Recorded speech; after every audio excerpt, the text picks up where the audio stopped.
सर्वेश्वराय शुभदाय सुरेश्वराय वेद्याधराय विकटाय च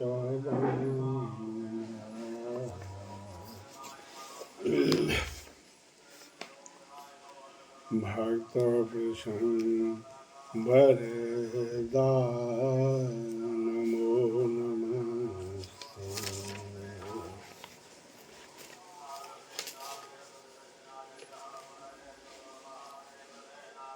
पार्वती माँ तपस्या वरदान प्राप्त तथा उनके द्वारा ग्राह के मुख से ब्राह्मण बालक का माताजी उद्धार किए।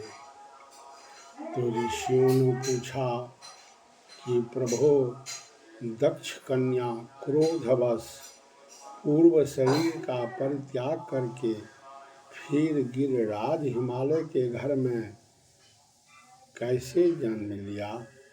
ये कथा आप लोग को हम सुना चुके। आगे हम आप लोगों को यह कथा सुनाने जा रहे हैं कि पार्वती माता ब्राह्मण के ऊपर में कैसे दया करते हैं और ब्राह्मण को ग्राह से कैसे छुड़ाते हैं। ये सब कथा आप लोगों के सामने हम रखते हैं। तो पितामह ब्रह्मा जी ने देवी से कहा, माँ पार्वती जी से कहा,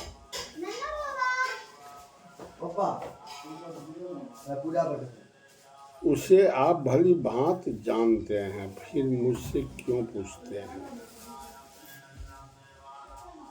तब मैंने पार्वती से कहा, शुभे, तुम जिनके लिए तप करती हो, ये भगवान शंकर जी के लिए तप करती थी।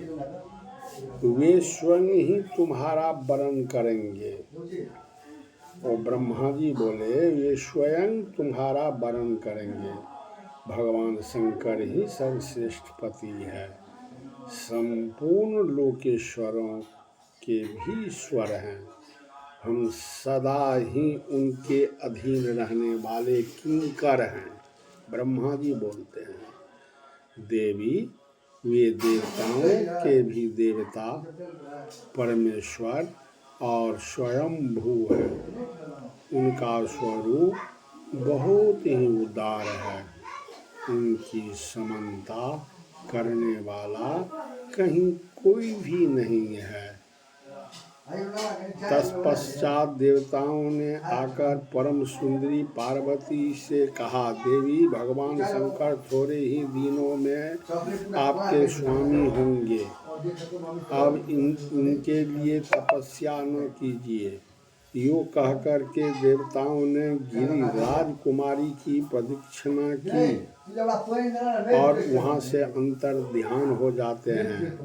पार्वती भी तपस्या से निवृत्त हो गई, किंतु अपने आश्रम में ही रहने लगी।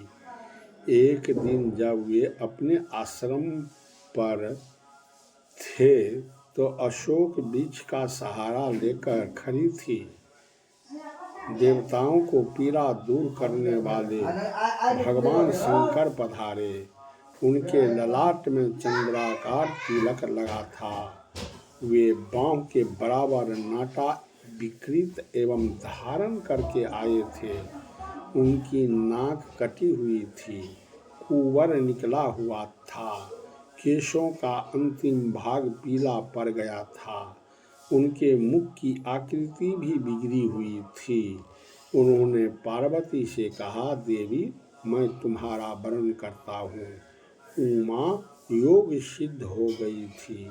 आंतरिक भाव की शुद्धि से उनका अंतःकरण शुद्ध हो गया था। वे समझ गई कि साक्षात भगवान शंकर पधारे हैं।